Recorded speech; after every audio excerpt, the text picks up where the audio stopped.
The $55,000 scam. My wife left me for her coworker, but I exposed their 6-year plan. I spent half my life building a perfect home, 20 years of marriage, 2 beautiful kids. Then, over a cup of coffee, she told me, "I'm leaving for another man." That betrayal, it cost me everything. But what she didn't know was that while she was busy dating Marcus Thorne, I was quietly gathering proof. The moment I saw the surveillance footage and the hidden bank transfers, I knew this wasn't an affair. This was a $55,000 scam, and I was the mark. I didn't fight for her. I fought to destroy their scheme. After 20 years together, my spouse calmly declared, "I'm pursuing a new relationship with a colleague." I warned her that if she walked away from our commitment, everything would change fundamentally, but she completely ignored me and walked out, which ended up destroying her in ways she never saw coming. I'm Leonard Vance, 51 years old, and I've spent the last 2 decades building a stable life, a flourishing architectural firm in Charleston, South Carolina, a beautiful historic estate, and what I thought was an unshakable marriage. Eleanor and I met in our late 20s, and we slowly built our life together, step by step, which was made seemingly perfect by our 2 children, Noah, 17, and Clara, 13. But perfection is clearly just an illusion.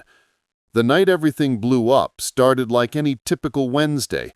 I got home around 6:30, unbuttoned my cuffs, and found Eleanor in the study, just standing by the bookshelf with a whiskey tumbler, staring out the window with that disconnected look I'd noticed lately.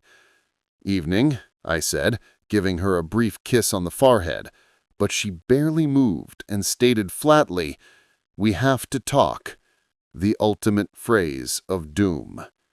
I pulled out an armchair, already feeling cold dread, and she sat across from me, sipping her drink for courage, starting with, "I have been feeling restricted," and "I need something just for me, something vital."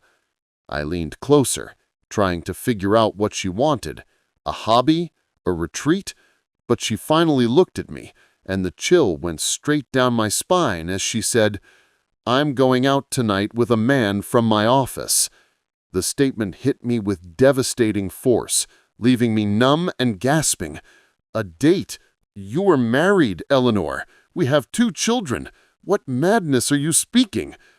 She placed her glass down with unnerving composure and said, "This isn't about you, Leonard. I just need to experience life again.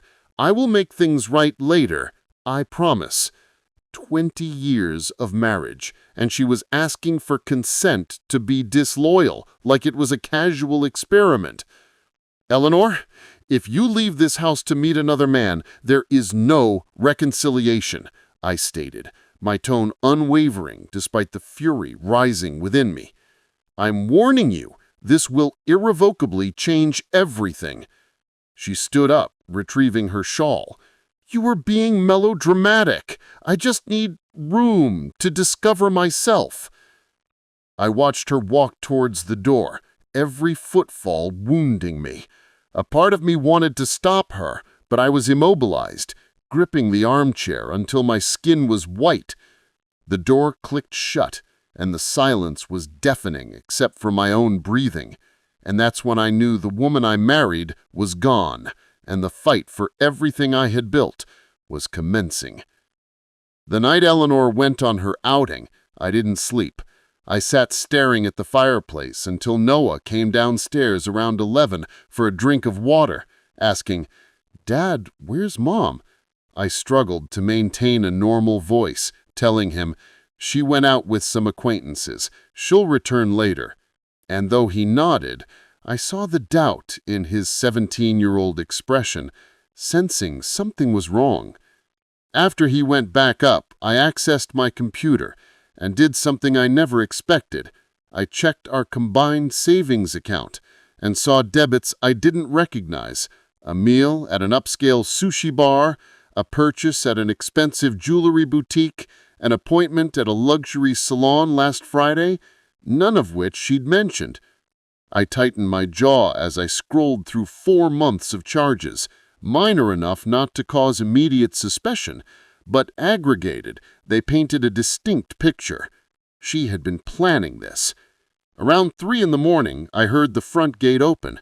Eleanor came in, her expensive flats echoing on the marble floor, looking refreshed, even cheerful, which was the most painful part. "You're still up?" she asked, placing her clutch on the entrance table, but I stood up from the sofa, maintaining distance and asking, "How was your evening?" She offered a non-committal shrug, avoiding my gaze, and said, "It was pleasant," quickly adding, "Look, Leonard, I know you're distressed, but this is not about you." "Not about me?" My voice escalated despite my effort to stay composed. "Eleanor, you are my wife. You are the mother of our children. Everything you do affects us." She turned to face me, her expression hardening. "I'm weary of just being Leonard's wife. No, the children's mother. I need to be my own person. And who is this individual you need to be yourself with? What is his name?" "Marcus," she said defiantly. "He's an account manager at work. He genuinely listens to me, Leonard. He makes me feel validated." Marcus. Now the intruder had a name. "How long?" I asked quietly. She hesitated. "A few months. It began simply as shared lunches." A few months. The betrayal felt like a blow to the chest. "You have been deceitful for months." Eleanor grabbed her clutch and started towards the stairs. "I'm not discussing this now. I'm drained." I watched her ascend, each step turning the knife deeper, but when the bedroom door closed above, something changed within me. The anguish began to solidify into resolution. She wanted to play games, yet she had severely underestimated her opponent. The following morning, I made a commitment. I called my friend Silas, a retired investigator. "I need your expertise," I said when he answered. "Eleanor is having an affair, and I need to know everything." Silas paused. "I know the right people, the most discreet operative in Charleston. Let me make the contact." After hanging up, I looked at the framed photo on my desk. Eleanor, me, Noah, and Clara, all smiling on a trip to the Blue Ridge Mountains 3 years ago. That version of us was gone, and now it was time to defend what remained. On Friday morning, I met Silas at a diner near my firm. He was already seated when I arrived, nursing a cup of black coffee. My closest friend had always been the grounded one, a successful security consultant who had endured his own life difficulties. "You look terrible."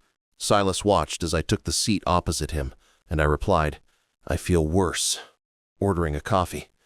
I thanked him for coming, and Silas, looking serious, just told me to detail everything.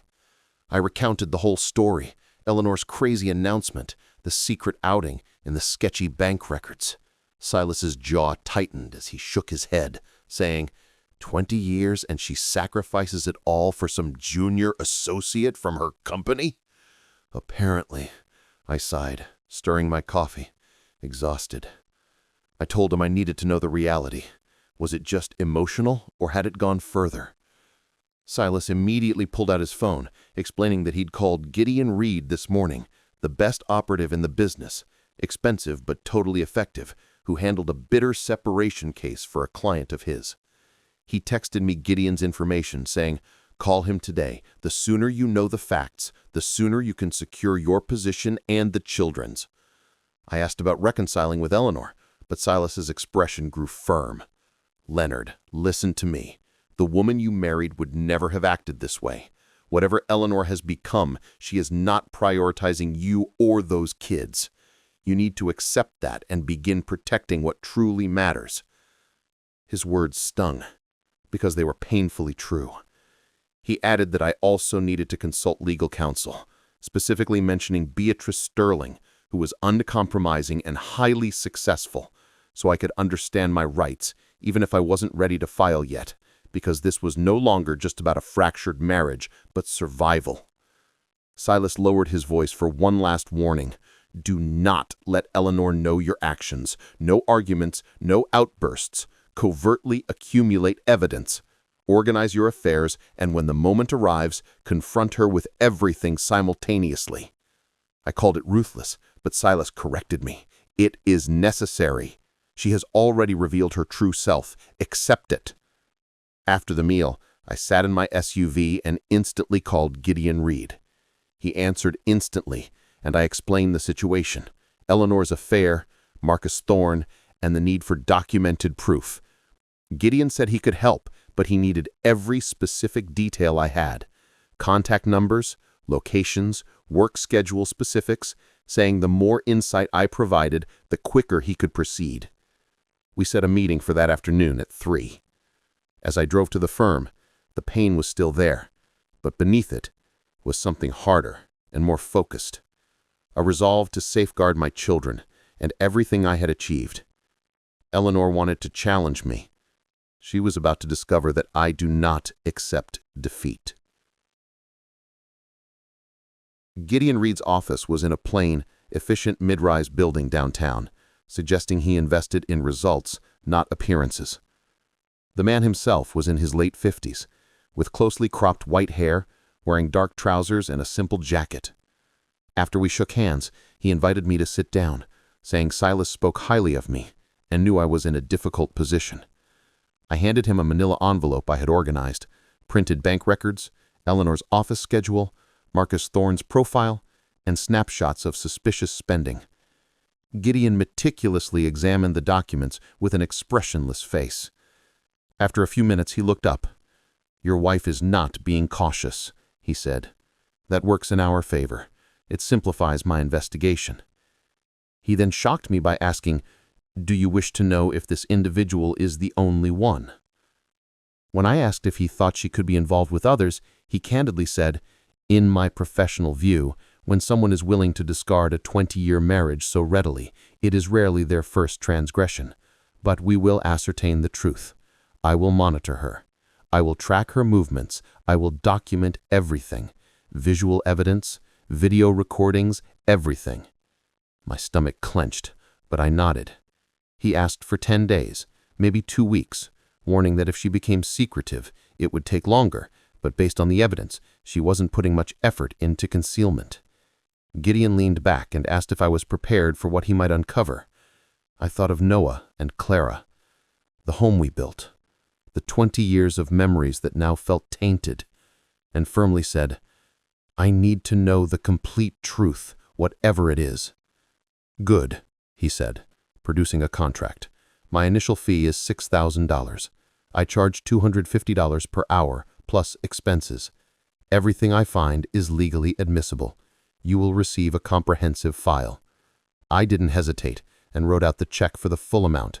This was no longer about finances. As I rose to leave, Gideon gave me one final instruction. Do not alter your behavior with your wife. Act normally. Do not reveal that you suspect anything beyond what she has already confessed. If she believes you are investigating her, she will become extremely discreet, and my work will become much more difficult. "Understood," I said. That afternoon, I returned home to find Eleanor preparing dinner, as if nothing had occurred. Clara ran to hug me, chatting excitedly about her day at school. I hugged Clara back, doing my best to keep my voice even, asking her about school, and she told me they were studying the Renaissance. Eleanor looked over from the range and said, "Dinner is nearly ready." I met her gaze, seeing a total stranger looking back at me, but I smiled and nodded, saying, "It smells wonderful." We sat down at the table like a normal family. Noah was quiet, Clara was chattering about artists, and Eleanor was acting like she hadn't just destroyed our entire lives. I played along, asking questions and laughing at Clara's observations, but internally, I was just counting the days until Gideon Reed gave me the leverage I needed, because when that moment arrived, Eleanor was going to learn exactly what happened when you betray a man who gave you everything. 10 days later, Gideon Reed called. "We need to meet. I have the materials you requested." My stomach tightened. A small part of me hoped he'd found nothing, that Eleanor's actions were just a momentary lapse of judgment, but Gideon's tone suggested otherwise. I met him at his office that afternoon, and he had a thick portfolio waiting on his desk, his expression stern. "Before I show you this," Gideon said, "I want to confirm you are prepared. What is inside this folder will be painful." I took a deep breath. "Show me." He opened the portfolio. The first photograph showed Eleanor and Marcus Thorne entering a hotel in Columbia, SC. The date stamp read, 5 days ago, 1:45 p.m. My hands shook as I turned to the next image, them at a small cafe, Eleanor laughing, her hand resting on his arm, and another showing them embracing in a secluded parkade. "There's more," Gideon said softly. "This is not recent. I cross-referenced some data. This has been ongoing for at least 9 months, possibly longer." 9 months. 3/4 of a year of deception. "I discovered something else," Gideon continued, pulling out another document. "Financial records. Eleanor has been systematically transferring funds from your joint account to a hidden account, approximately $55,000 over the past 6 months. The treachery felt like a physical blow. She wasn't just having an affair. She was defrauding me, orchestrating her escape while I worked 70 hours a week to support our family. "There is one last item you should be aware of," Gideon said, his voice measured. "This Marcus Thorne individual is 35, single, works in sales at her company. But here is the critical detail. He has been soliciting her for information about your architectural contacts. I believe he has been attempting to leverage your connections to secure his own contracts." My vision blurred with intense anger. "He is manipulating her." "It appears so. I conducted some research. He is overly ambitious, not known for his ethical behavior. Your wife might believe this is some grand romance, but to him, she is a means to an end." I closed the portfolio, the weight of it suddenly immense. "And the affair itself? Physical confirmation?" Gideon paused. "Hotel logs show they have checked in together 10 times in the last 3 months. I have photos of them entering and leaving. I cannot document what occurs inside, but the circumstantial evidence is undeniable." I stood up abruptly, needing to move, to channel the rage consuming me. "All this time," I said, my voice rough, "she has been posing as the wronged party, acting like I was the source of the problem?" People rationalize their actions however they need to, but the evidence is clear. You have everything required for court: infidelity, financial malfeasance, and premeditation. Your attorney will have an easy case. I took the portfolio. "Thank you, Gideon." "Leonard," he said as I reached the door, "one final piece of counsel. Do not confront her yet. Take this to your lawyer first. Allow her to prepare your legal strategy. Emotion leads to mistakes, and you need to be strategic right now." I nodded, although every instinct urged me to drive home and throw those photographs in Eleanor's face. Instead, I sat in my SUV in the parking lot and called Beatrice Sterling. "Sterling speaking." "Miss Sterling, my name is Leonard Vance. I need to file for divorce." Beatrice Sterling's law firm was in North Charleston, all granite and polished wood, professional and formidable, exactly what I needed. The woman herself was in her 50s, dressed in a sharp charcoal suit, her dark hair woven into a tight braid. "Mr. Vance," she said, shaking my hand firmly, "Silas spoke very highly of you. Please have a seat." I sat across from her desk and slid Gideon's folder across the table. "This is my current reality." Beatrice opened it, her expression remaining impassive as she reviewed the photographs, the financial records, and the surveillance reports. After several minutes, she looked up. "Your wife's legal counsel is going to have a very challenging day," she said with a hint of satisfaction. "This is conclusive. Infidelity, financial misconduct, and if you wish to pursue that avenue, I can argue a case for fraud." "What about my children?" I asked. "Noah is 17, Clara is 13. I want primary custody." Beatrice nodded, taking notes. "With this evidence, you have an exceptionally strong case. Your wife's behavior demonstrates poor judgment and a disregard for the family's stability. We will file for temporary custody immediately, along with a protective order preventing her from accessing joint accounts or making major financial decisions." "How long will this take?" "If she decides to fight it, it could take 8 months to over a year." Beatrice leaned back and said, "But given what you have shown me, I do not believe she has much of a defense." She then outlined the strategy. "We will file this week. The process server will deliver the papers, likely at her office. It will be public. It will be humiliating. And that is our goal. We want her to understand instantly that she no longer holds the advantage." "Excellent." I clenched my jaw. Beatrice continued, her tone serious. "There is one matter you must prepare for. She is going to react violently. Women like your wife, when they realize they have been exposed, they become desperate. She will attempt to portray you as the antagonist, abusive, controlling, whatever narrative she thinks will resonate. You need to record everything from this moment forward. Every exchange, every electronic message, every interaction. Do you understand?" She asked if I had a secondary location for the children to stay for a few days after she was served because situations can become volatile, and I told her they could stay at Silas's house if necessary. "Good." Beatrice stood up, extending her hand. "I will have the documents prepared by tomorrow. You are acting correctly, Leonard. Your children are fortunate to have a father willing to defend them." Leaving her office, I felt a sensation I hadn't experienced in weeks. Hope. Not for my marriage, that was irrevocably finished, but hope that I could rescue something from the wreckage. Hope that Noah and Clara would emerge from this unharmed. That evening I sat down with Noah in the study.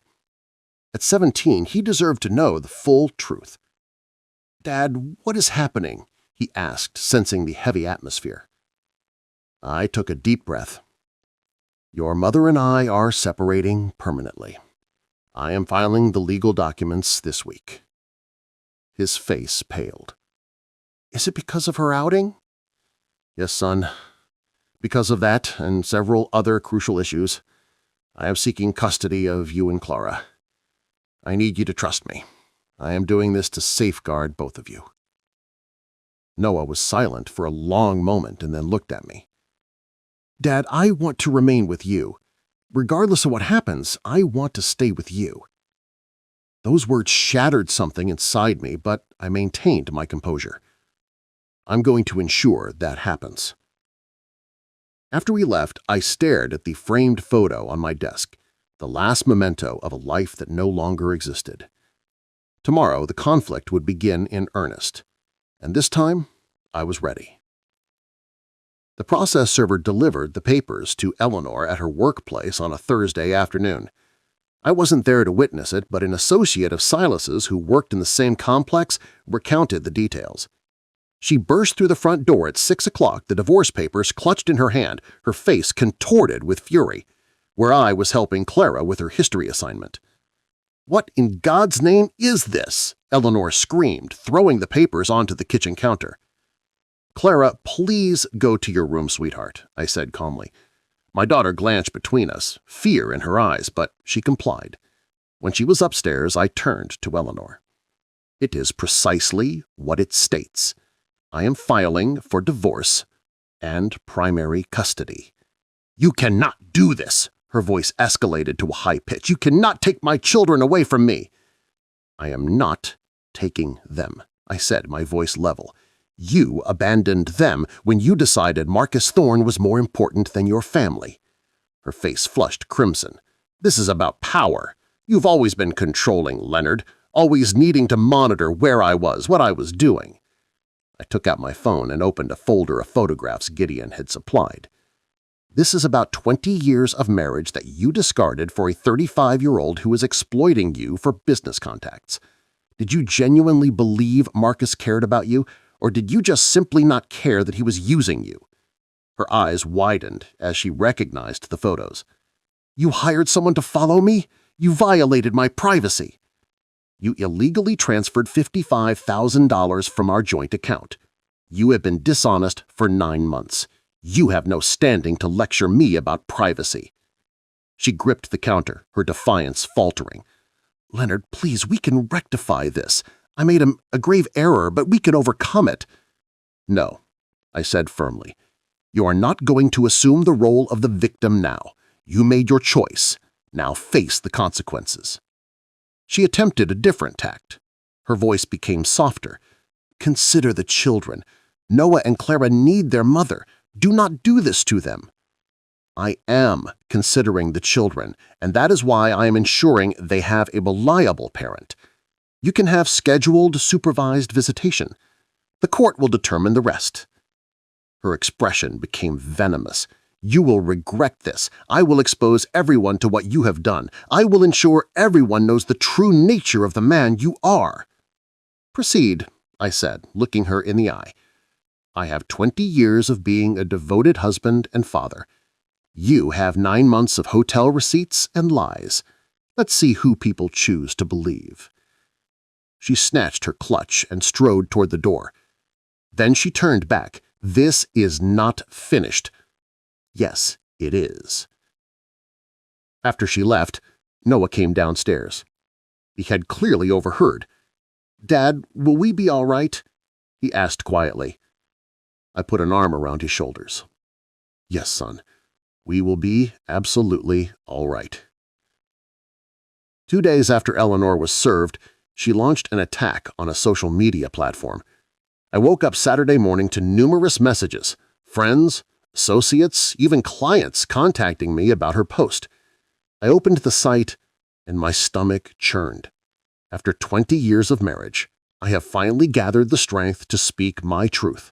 I have endured years of emotional tyranny and severe control. My husband has isolated me from my support system, tracked my every activity, and made me feel like I was losing my mind. I persevered for my children, but I can no longer. Then she ended with, To anyone facing a similar situation, you are not alone. Speak your truth. #survivalstory. The post had hundreds of reactions and comments, mostly friends offering encouragement, but a few were skeptical. My phone rang. It was Silas. Have you seen this vile garbage? He demanded. Leonard, you must counteract this. She is destroying your professional standing. I told him Beatrice instructed me not to engage, though my hands were shaking with indignation, saying, let her create her own downfall. At least capture screenshots of everything. This is libel. Your attorney can use it, Silas advised. I spent the next hour documenting Eleanor's post and every reply. Then something unexpected happened. A comment from Diane Miller, one of Eleanor's oldest friends. Elle, I care about you, but this narrative doesn't ring true. Leonard has been nothing but dedicated to you. Perhaps you should handle this privately. Within minutes, Diane's comment was deleted and Eleanor had blocked her. Then Diane called me. Leonard, I'm so very sorry, she said instantly. I didn't want to intervene, but I cannot remain silent. Eleanor has been boasting about Marcus for months. She told me you were unexciting, that she deserved superior treatment. This victim performance is utter fabrication. I asked if she'd be willing to attest to that, and after a moment of hesitation, she said firmly, yes, she is lying, and your children do not deserve this disruption. I immediately forwarded everything to Beatrice, who called within the hour. This is invaluable, Beatrice said, sounding satisfied. She is committing defamation in real time. We will incorporate it into the filing, and Diane's statement is going to completely discredit Eleanor. That afternoon, I received another call from an unfamiliar number. Mr. Vance, I am Julia Thorne, Marcus's ex-wife. My heart started racing. Mrs. Thorne, how can I assist you? I am fully aware of what your wife and my ex-husband have been doing. Julia said, her voice strained with bitterness. "And I believe you should know that Eleanor was not Marcus's first affair. He has a defined pattern. He targets successful women in professional environments, uses them for their connections, and then moves on." I asked if she'd be willing to share her knowledge. "Absolutely," Julia said. "Marcus devastated my family. If I can help prevent him from doing the same to yours, I will. I have text messages, emails, everything. Your wife is not unique to him. She is simply another one of his targets." After I ended the call, I contacted Beatrice again. "We have Marcus Thorne's ex-wife willing to provide testimony. She has proof that Eleanor is just one in a series." Beatrice genuinely laughed. "Leonard, your wife just handed us the entire case on a silver platter. Between Diane, Julia, the financial records, and her public meltdown, she has no chance of success." For the first time in weeks, I permitted myself to feel a sense of relief. The courtroom was packed on the day of the final hearing. Eleanor sat at the defendant's table with her lawyer, a young man who looked deeply uncomfortable. Beatrice sat beside me, her folder overflowing with evidence, her demeanor confident. The judge, a woman in her 60s named Judge Evelyn Pierce, reviewed the case file as we waited. Finally, she looked up. "This court will now hear testimony on the matter of custody and division of assets in the case of Vance versus Vance," Judge Pierce said. "Ms. Sterling, you may begin." Beatrice instantly stood up, commanding attention. "Your Honor, this matter is clear. Mr. Vance has been a committed father and husband for 20 years. The evidence will demonstrate that Mrs. Vance carried on a lengthy extramarital affair, committed financial fraud by illegally withdrawing $55,000 from the joint accounts, and exhibited a pattern of deceit that renders her unsuitable for primary custody." She presented Gideon's photographs, the financial documentation, and Diane Miller's testimony. Then Julia Thorne took the stand. "Mrs. Thorne, how are you acquainted with the defendant?" Beatrice asked. "Eleanor Vance is having an affair with my ex-husband, Marcus. Marcus has a history of targeting married women in corporate settings. He uses them for their professional contacts and then discards them.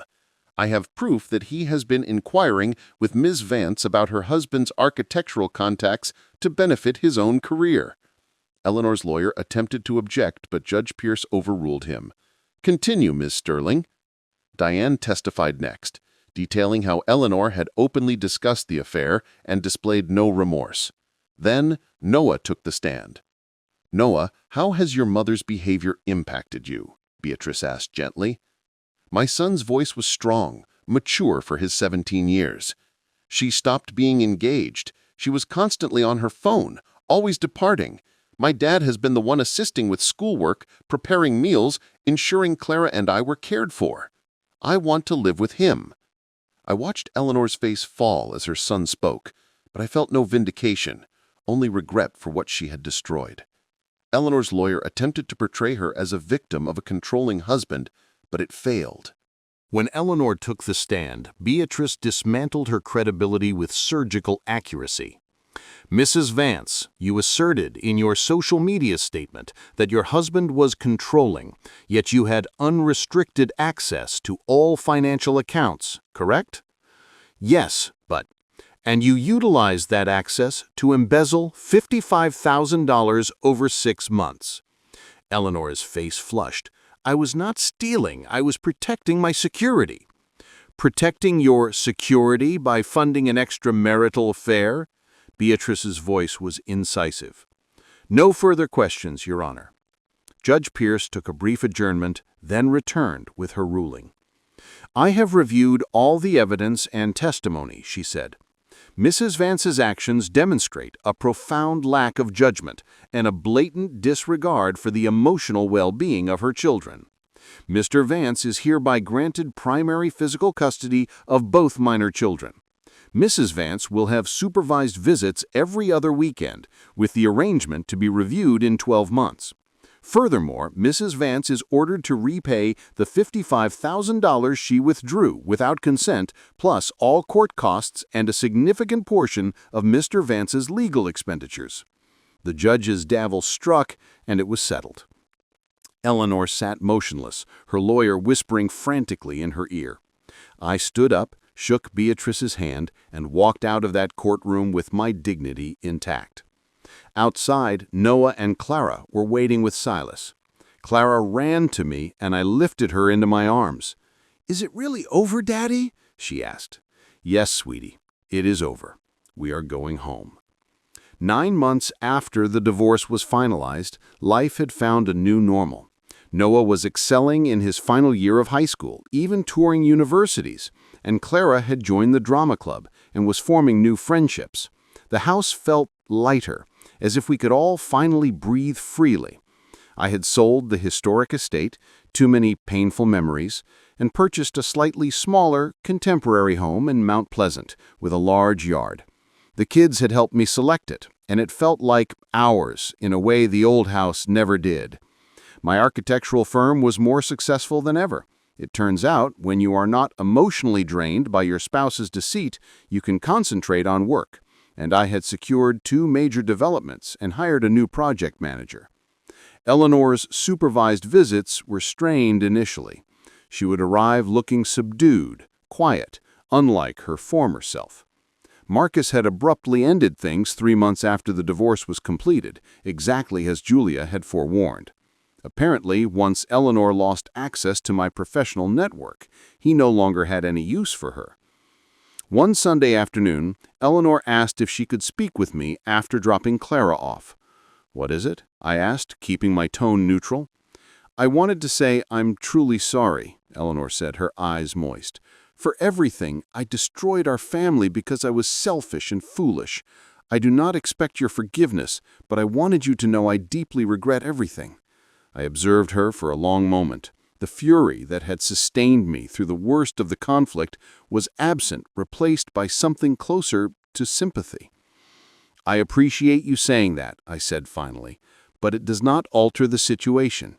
You made your choices, and we all must live with the consequences." "I know," she whispered. "May I ask one thing? Can I spend more unsupervised time with the children? I want to genuinely rebuild that relationship." I considered Noah and Clara, about their fundamental right to a relationship with their mother.